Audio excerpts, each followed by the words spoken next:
Problem knee pain joint pains కు ఎటువంటి side effects లేకుండా శాశ్వత పరిష్కారం homeo care international. Welcome to Suman TV. నేను మీ సుమన్ టీవీ నాగ్. పెదరాయుడు ఫ్యామిలీలో గొడవలు జరుగుతున్నాయా? అది కూడా ఆస్తి తగాదాల గొడవ ఎక్కడ మొదలైంది? అయితే దేనికి సంబంధించినటువంటి గొడవలు జరుగుతున్నాయి? కొన్ని విషయాలు బయటకు వస్తున్నాయి, కొన్ని విషయాలు బయటకు రాకపోవడానికి ప్రధాన కారణాలు ఏంటి? ద సేమ్ టైం జనరల్గా ఇటువంటి తగాదాలు రాకుండా ఉండటానికి వీలునామాని ఏ విధంగా రెడీ చేసుకుంటే ఫర్దర్గా గొడవలు ఉండవు అనేటువంటిది ఈరోజు మనతో పాటు హైకోర్టు అడ్వకేట్ రవీంద్రనాథ్ గారు ఉన్నారు. అది వారి మాటలో తెలుసుకుందాం. Hello sir. హాయ్ అండి నాగరాజ్ గారు. సరే, జనరల్గా గొడవలు ఎక్కడ స్టార్ట్ అయ్యాయి మోహన్ బాబు గారి ఇంట్లో? ఎందుకంటే గతంలో విష్ణు గారు అండ్ మనోజ్ గారు కొట్టుకుంటున్నట్లు ఒక్కొక్క వీడియోకి సంబంధించినటువంటి ఫుటేజ్ అయితే, అది కూడా విష్ణు గారి ఫుటేజ్ అయితే బయటికి రావడం జరిగింది. దాని తర్వాత కొంత సర్ది మణిగినా కూడా అక్కడి నుంచే గొడవలు మొదలయ్యా, దానికి ముందు నుంచి ఉన్నాయా అనేటువంటి దాని మీద కూడా కొంత క్లారిటీ రావాల్సి ఉంది. ఎందుకు అని అంటే ఇవాళ మోహన్ బాబు గారి ఫ్యామిలీకి సంబంధించింది అయితే ఇండస్ట్రీలో పెదరాయుడు అనేటువంటి టర్మ్ తోటి మాట్లాడుతూ ఉంటారు. అట్ ద సేమ్ టైం క్రమశిక్షణకి మారు పేరుగా ఆయన గురించి మాట్లాడుకుంటూ ఉంటాం మనం. సో అటువంటి వ్యక్తి ప్రీవియస్ వీడియోలో మీరు మాట్లాడిన దాని ప్రకారం, మోహన్ బాబు గారు మాట్లాడిన దాని ప్రకారము ఆస్తికి సంబంధించింది అయితే ముగ్గురికి ఒకేలానే నేను డివైడ్ చేయడం జరుగుతుంది అనేటువంటి ఒక్కొక్క సందర్భంలో మాట్లాడినట్లు ఒక ప్రముఖ ఇంటర్వ్యూవర్ అడిగినటువంటి క్వశ్చన్కి ఆయన మాట్లాడినట్టు తెలుస్తుంది. అయితే గొడవ ఎక్కడ మొదలైంది? ద సేమ్ టైం ఎందుకు ఇది పెద్ద వివాదంగా మారుతోంది? అండ్ వీలునామా రాసేటప్పుడు తీసుకోవాల్సినటువంటి జాగ్రత్తలు ఏంటి? లీగల్గా ఎలా ఉంటుంది? నైస్ క్వశ్చన్ నాగరాజ్ గారు. నిన్న గడిచిన 2 రోజులుగా జరుగుతుంటే ఈ గొడవకు సంబంధించి నాకు అందిన ఇన్ఫర్మేషన్ నేను మీతో పంచుకునే ప్రయత్నం చేస్తాను. ముఖ్యంగా మంచు మోహన్ బాబు గారు, పెదరాయుడిగా మనం చెప్పుకుంటే మోహన్ బాబు గారికి చాలా ఆస్తులు అయితే ఉన్నాయి. అందులో ప్రధానంగా హౌసులు, జూబ్లీ హిల్స్లో హౌసెస్ కావచ్చు, కొన్ని ఫామ్ హౌసెస్ ఉన్నాయి, 1-2 చోట్ల ఫామ్ హౌసెస్ ఉన్నాయి.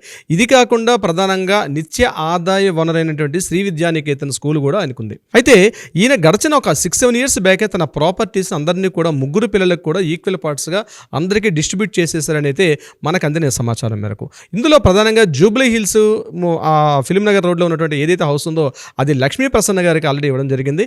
ఇది కాకుండా మరికొన్ని హౌసెస్ కూడా ఆవిడకి లక్ష్మీ ప్రసన్న గారికి ఇవ్వడం జరిగింది. మరికొన్ని ఫామ్ హౌసెస్ అంటే జల్పల్లి, ఇప్పుడు పహాడి షరీఫ్ శంషాబాద్ దగ్గర ఉన్నటువంటి ఏదైతే హౌస్ ఉందో అది ఫామ్ హౌస్, అది చాలా పెద్ద విశాలంగా కొన్ని ఎకరాల్లో ఉన్నటువంటి స్థలం. అది కూడా ఆ ఫామ్ హౌస్ మొత్తం అంతా కూడా కంప్లీట్గా మంచు మనోజ్ గారికి ఇచ్చినట్టు. ఈ ఒక్క ఫామ్ హౌస్ కాకుండా మరికొన్ని ఫామ్ హౌసెస్, కొన్ని కాపీరైట్స్ సంబంధించిన ఇంటెలెక్చువల్ ప్రాపర్టీస్ కూడా ఆయన దగ్గర ఉన్నాయి. వాటికి సంబంధించి కూడా ఇవన్నీ కూడా మంచు మనోజ్ గారికి ఇచ్చినట్టుగా తెలుస్తుంది. అయితే ఈ 2 ఏళ్ళకి ఇచ్చిన తర్వాత ప్రధానంగా ఉన్నటువంటి ఏదైతే శ్రీ విద్యానికేతన్ తిరుపతి ప్రాంతం, అదేవిధంగా హైదరాబాద్ ప్రధాన నగరాల్లో ఉన్నటువంటి శ్రీ విద్యానికేతన్ స్కూల్స్ ఏదైతే ఉన్నాయో దాన్ని కంప్లీట్గా మంచు విష్ణు గారికి ఇచ్చినట్టుగా తెలుస్తుంది మనకి. అంటే విద్యానికేతన్ స్కూల్స్ అని నాట్ ఓన్లీ ఒక కాలేజ్ కాకుండా ఇటీవల దాన్ని జూనియర్ కాలేజ్ చేశారు, డిగ్రీ కాలేజ్ చేశారు, ఫార్మసీ కాలేజ్ అయింది, నర్సింగ్ అయింది. అదేవిధంగా రీసెంట్గా ఆ యొక్క టోటల్ అన్ని విద్యా వ్యవస్థలన్నింటి కలిపి రీసెంట్గా ఒక యూనివర్సిటీగా కూడా డిక్లేర్ చేస్తే అది మోహన్ బాబు యూనివర్సిటీ కూడా డెవలప్ అయింది. అయితే ఏదైతే ఈ యొక్క రెగ్యులర్ ఇన్కమ్ వచ్చినటువంటి ఏదైతే ఆదాయ వనరుగా ఉన్నటువంటి ఈ యొక్క శ్రీ విద్యానికేతన్ స్కూల్స్ అన్నీ కూడా టోటల్గా విష్ణుకి ఇవ్వడం, ఏదైతే అంత విలువ చేయనటువంటి అంటే కంపేరేటివ్ టు కంటిన్యూ ఆదాయం వనరు వచ్చేది కాదు, అసెట్స్ మాత్రం బాగా ఉన్నాయి, ఎక్కువగా ఇన్వెస్ట్మెంట్ పాయింట్ ఆఫ్ అంటే రిటర్న్స్ ఎక్కువ కాన్సెప్ట్లో ఉన్న ప్రాపర్టీస్ అన్ని కూడా మంచు మనోజ్ గారికి ఇవ్వడం జరిగింది. హౌసెస్ అన్ని కూడా లక్ష్మీ గారికి ఇచ్చారు. కానీ కంటిన్యూ ఇన్కమ్ వచ్చేటువంటి ఏదైతే ఉందో అది మాత్రం శ్రీ విద్యానికేతన్ స్కూల్స్ మాత్రం పూర్తిగా మంచు విష్ణు గారికి ఇచ్చారని చెప్పి గడిచిన కొద్ది రోజులుగా, కొన్ని సంవత్సరాలుగా, 4-5 సంవత్సరాల్లో కంటిన్యూగా డిస్టర్బెన్స్ అయితే రావడం జరుగుతున్నట్టుగా మనకు కొన్ని విషయాలు తెలుస్తుంది. అయితే దీనికి నిదర్శనం ఎలా చెప్తానంటే గడిచిన ఒక 1 ఇయర్ బ్యాక్ ఇదే శ్రీ విద్యానికేతన్ స్కూల్స్లో ముఖ్యంగా కాలేజీల్లో అత్యధికంగా ఫీజులు వసూలు చేస్తున్నారని చెప్పి, అదేవిధంగా ఎవరైనా ఫీజులు చెల్లించకపోతే దాని మీద చాలా గట్టిగా వాళ్ళతోటి అంటే స్టూడెంట్స్ని కంప్లీట్గా బయటికి పంపించే ప్రయత్నం చేస్తారని చెప్పి మీడియాలో గట్టిగా కథనాలు వచ్చిన తర్వాత ఆ విషయం మీద స్పందిస్తూ మోహన్ బాబు గారు స్పందించారు. అదేవిధంగా విష్ణు గారు కూడా స్పందించి మేము అటువంటి ఏం జరగట్లేదు, మేము ఏదైతే గవర్నమెంట్ ఇచ్చిన పాలసీ మ్యాటర్స్ ఏవైతే ఉన్నాయో పాలసీ మ్యాటర్స్ వరకు మాత్రం మేము కలెక్ట్ చేస్తాం తప్పించి ఎక్కువగా ఏమీ కలెక్ట్ చేయట్లేదు చెప్పి ఇమీడియట్గా ఒక ప్రెస్ నోట్ కూడా రిలీజ్ చేశారు ఆ సందర్భాన్ని పురస్కరించుకొని. అయితే అదే సమయంలో మంచు మనోజ్ గారు కూడా ఏదేమైనప్పుడు కూడా శ్రీ విద్యానికేతన్ జరుగుతున్నటువంటి ఏదైతే ఈ కళాశాల మేనేజ్మెంట్ ఉన్నటువంటి ఈ ఫీజెస్ సంబంధించి ఏదైతే ఉన్నాయో దీని మీద ఎంక్వైరీ చేయాలి, దీని మీద కొంత లోతుగా విశ్లేషణ చేయాల్సిన అవసరం ఉంటుందని చెప్పి మంచు మనోజ్ గారు కొంత వివాదాస్పద వ్యాఖ్య చేయడం జరిగింది. ఆ వివాదాస్పద వ్యాఖ్యను దృష్టిలో పెట్టుకొని బహుశా ఇలా జరిగి ఉంటుందని కూడా మనం చెప్పే అవకాశం చేస్తుంది. దీని మీద ఇట్లాంటి వ్యాఖ్యలను ప్రశ్నడికి నువ్వు ఇవ్వాల్సిన అవసరం లేదు, ఇదంతా కూడా కుటుంబానికి సంబంధించిన విషయం, ఎవరి ప్రాపర్టీస్ వాళ్ళకి ఇచ్చేసాం కాబట్టి ఒకరి విషయాల్లో ఇంకొకరు ఇంటర్ఫేర్ కావద్దు అని చెప్పి కూడా మోహన్ బాబు గారు చాలా గట్టిగా మాట్లాడినట్టుగా కూడా సందర్భం తెలుస్తుంది. అయినప్పటికీ కూడా రెగ్యులర్ ఇన్కమ్ సంబంధించి ఏదైతే ఉందో ఈ యొక్క ప్రాపర్టీస్ డిస్ప్యూట్స్ షేరింగ్ విషయంలో మాత్రం నాకు చాలా అన్యాయం జరిగింది, మిగిలిన మ్యాక్సిమం ఎసెట్స్ అన్ని కూడా విష్ణుకి వెళ్ళిపోవడం అంటే కరెక్ట్ అనే విషయం కాదని చెప్పి చాలా సందర్భాల్లో మోహన్ బాబు గారితో కూడా మాట్లాడడం జరిగిందని చెప్పి, అయినప్పటికీ కూడా ఆల్రెడీ ఒకసారి నేను విల్లు రాసేసాను, వీలునామా రాసేసాను, ఎవరి ఎసెట్స్ వాళ్ళు క్లియర్ చేసేసాను కాబట్టి ఒకరి విషయాల్లో ఒకరు ఇంటర్ఫేర్ కాకండి, ఇవన్నీ కూడా క్లియర్గా ఉన్నాయి, మిగిలిన ఏమైనా ఫ్యూచర్లో రావాల్సి ఉంటే అవి చూసుకుందని తప్పించి ఇప్పటివరకు ఏమి డిస్టర్బెన్సెస్ వద్దని మోహన్ బాబు గారు ఈ విషయంలో క్లియర్గా చెప్పినట్టయితే తెలుస్తుంది. అయితే ఇటీవల మంచు మనోజ్ గారు మ్యారేజ్ జరగడం, ఆ మ్యారేజ్ కూడా మంచు లక్ష్మీ ప్రసన్న గారు పూర్తిగా సపోర్ట్ చేస్తూ ఏదైతే జూబ్లీ హిల్స్ ఉందో ఇక్కడ తన మ్యారేజ్ జరిగిన తర్వాత లక్ష్మీ గారు అదేవిధంగా మంచు మనోజ్ గారు మాత్రం ఈ విషయంలో అదే తమ్ముడికి అన్యాయం జరిగింది, ఇస్తే బాగున్నట్టుగా కొంత మంచు మనోజ్ గారికి సపోర్ట్గా ఉన్నట్టుగా కూడా మనకు ఉన్నటువంటి న్యూస్ ప్రకారం అయితే తెలుస్తుంది. ఏదేమైనప్పటికీ కూడా ఈ విషయం మీద చర్చించుకుందామని చెప్పి ఈ మంచు మనోజ్ని మోహన్ బాబు గారు జల్పల్లో తన ఇంటికి నివాసాన్ని పిలిపించడం. అయితే ఈ యొక్క విద్యానికేతన్ స్కూల్ సంబంధించి పిఆర్ఓగా మాట్లాడుతున్నటువంటి దానికి సంబంధించి టోటల్ పిఆర్ఓ వినయ్ కుమార్ గారు అక్కడే ఉండడం, ఈ ప్రాపర్టీస్ ఆల్రెడీ డిస్టర్బెన్స్ అయింది, మీరు మాత్రం ఇటువంటి వ్యాఖ్యలు చేయకండి అని చెప్పి వినయ్ కుమార్ గారు ఇంటర్ఫేర్ అయిన తర్వాత మంచు మనోజ్ గారు ఈ మా కుటుంబ విషయాల్లో మీరెవరు మాట్లాడడానికి, ఇది మీకు సంబంధించిన విషయం కాదని చెప్పి మోహన్ బాబు గారి యొక్క అనుచరుడు అదేవిధంగా శ్రీ విద్యానికేతన్ స్కూల్స్ ఉన్నటువంటి ఇతను మాట్లాడడం, ఎవరైతే వినయ్ కుమార్ మాట్లాడడం కొంత ఆయనకి అయిష్టంగా ఉండి కొంత వాగ్వివాదం డిస్టర్బెన్స్ జరిగిందని చెప్పి అయితే మనకు అక్కడ ఉంటున్న కొంతమంది స్థానికులు అదేవిధంగా కొన్ని మీడియా కథనాల ద్వారా కూడా మనకు తెలుస్తుంది నాగరాజు గారు. అయితే ఈ విషయాలు ఇలా పక్కన పెడితే అసలు విల్ అంటే ఏంటి, విల్ ఎలా రాస్తారు, సో ఈ విషయాలు మనం జరిగిన సంఘటనకి మనకు రాబోయే తర్వాత కంటిన్యూషన్లో మనకు తెలిసే అవకాశం ఉంటుంది, నెక్స్ట్ వీడియోలో మనం డిస్కస్ చేద్దాం. సో ఇది యాక్చువల్గా జరిగింది అని అయితే కన్ఫర్మ్గా అయితే మనం చెప్పుకోవచ్చు.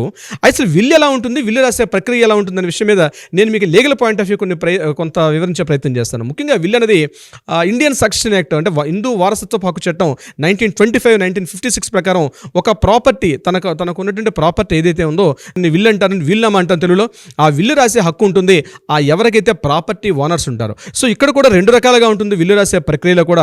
ఒకటి తన స్వార్జితంగా ఉన్నటువంటి ప్రాపర్టీని రాసుకోవచ్చు, పిత్రార్జితం ద్వారా సంక్రమించిన ఆస్తిని కూడా విల్లు రాస్తారు. అయితే పిత్రార్జితం ద్వారా అంటే పూర్వీకుల ఆస్తి నుంచి తనకి ఏదైతే ప్రాపర్టీ వస్తుందో ఆ ప్రాపర్టీ వరకు మాత్రం రాయాలి తప్పించి మిగిలిన భాగస్వామి అయితే ఎట్టి పరిస్థితుల్లో విల్లునామాలు రాయరు ఇందులో.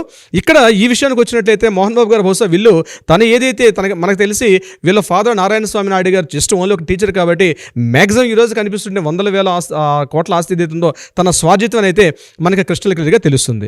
సో ఈ రాసిన విల్లు ప్రక్రియ కూడా ఎలా ఉంటుందంటే 5-6 ఇయర్స్ బ్యాకే టోటల్గా ఎవరి ప్రాపర్టీస్ వాళ్ళకి డివిజన్ చేసి ఎవరికి రాసేస్తారు. సో విల్లు ప్రకారం రూల్ ఏంటంటే అబౌవ్ 18 ఇయర్స్ ఉన్న వ్యక్తి ఎవరైనా సరే విల్లు రాస్తారు.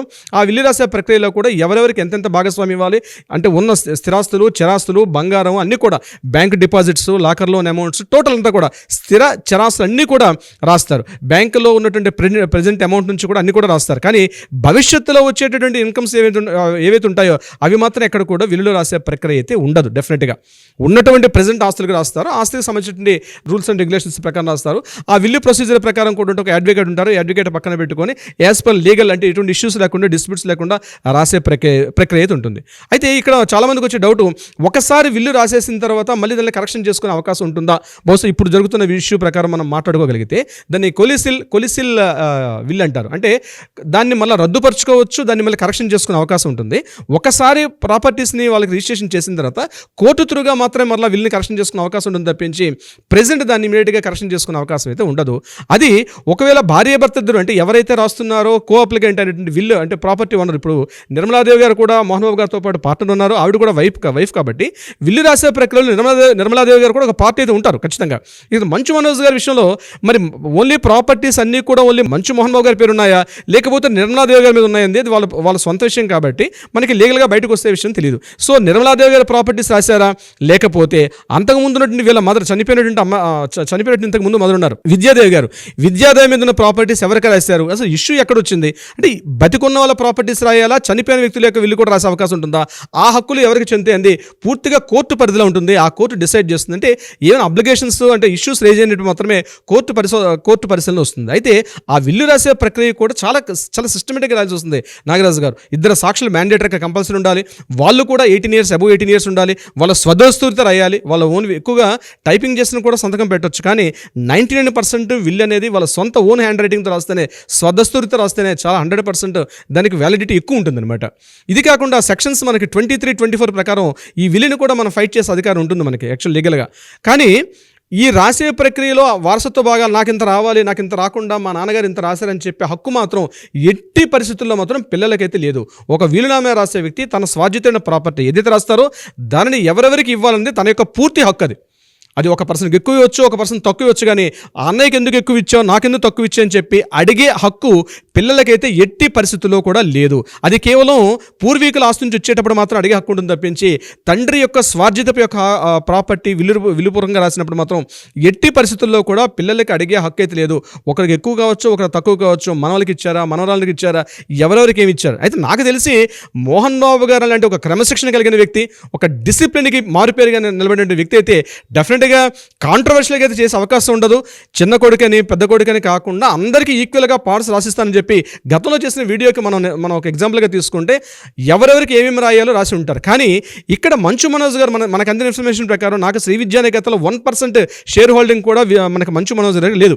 కానీ ఆయన ప్రెస్ మీడియాలో మాట్లాడుతూ ఇమీడియట్గా నాకు అక్కడ జరుగుతున్నటువంటి ఏవైతే ట్యాక్స్ అండ్ ఫీజెస్ వసూలు చేస్తున్నారో దానిలో కూడా అది మరొకసారి ఎంక్వైరీ చేయాలని మాట్లాడడంలో, అంటే బ్రదర్కి రాసిచ్చిన ప్రాపర్టీలు కూడా ఈయన వేలెత్తి చెప్పడం ఉంది.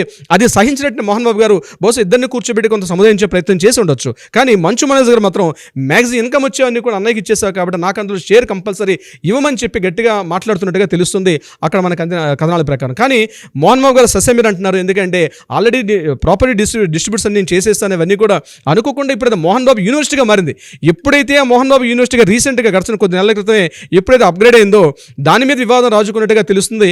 కానీ వీటి మీద ఫైట్ చేసే అధికారం మాత్రం పిల్లలకైతే ఎట్టి పరిస్థితులు ఉండదు నాగరాజ్ గారు. సార్, ఎవరికన్నా వీలునామా రాయించుకోవాలి అనుకునేటువంటి వాళ్ళు ఉంటారు, వాళ్ళకి మీరు పర్సనల్గా టైం ఇస్తారా, మిమ్మల్ని అప్రోచ్ అవ్వచ్చు సార్? తప్పనిసరిగా నాగరాజ్ గారు, ముఖ్యంగా ఈ వీలునామా రాసే ప్రక్రియలో వితౌట్ ఒక అడ్వకేట్, ఒక లాయర్ కన్సల్టెన్సీ లేకుండా విల్లు రాస్తే చాలా లీగల్ కాన్సిక్వెన్సెస్ ఫేస్ చేసే ప్రాబ్లం అయితే చాలా చోట్ల ఉంటుంది, తెలుసో తెలియక. ఎందుకంటే ఈచ్ అండ్ ఎవ్రీ పాయింట్ కూడా చాలా లీగల్గా రాయాలి. మనం ఇంకొకటి, మనకి హెల్తీ కండిషన్ ఉన్నప్పుడు రాసుకుంటే చాలా మంచిది.